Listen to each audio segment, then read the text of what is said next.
kung naghahanap kayo ng perfume na pangregalo or kung sakali kayo mismo yung gagamit. So, sa wakas, dumating na rin yung in-order ko na perfume mga kaibigan at eto nga pala siya. So, tara, pakita ko sa inyo yung pinaka-itsura niya guys. So, as you can see, pag binuksan nyo siya guys, grabe, sobrang bango nito guys. Sa mga naka-order nito, please comment mga kaibigan para masabi natin na talagang quality to guys. So, eto nga pala siya.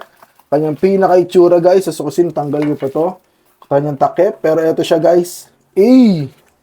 Tingnan nyo. Uy, grabe, binuksan ko lang guys. Pero sobrang bango. Eto siya mga kaibigan. Kung naghahanap kayo ng perfume na pangregalo or kung sakali kayo mismo yung gagamit, this is the right time para subukan nyo to guys. So, as you can see, sobrang ganda at sobrang bango rin nito guys pag gagamitin nyo siya. So, pwede to sa mga occasion mga kaibigan. For example, pang araw-araw, birthday, o kahit ano, kahit mga party, o kahit sa trabaho or school, pwede to guys. Kaya kung interesado ko rin bilhin to, yung yellow basket, nasa itaas ng pangalan ko. So, anong dapat mong gawin? Order na, check out na. Let's go! Ayun guys, oh, sobrang solid niyan.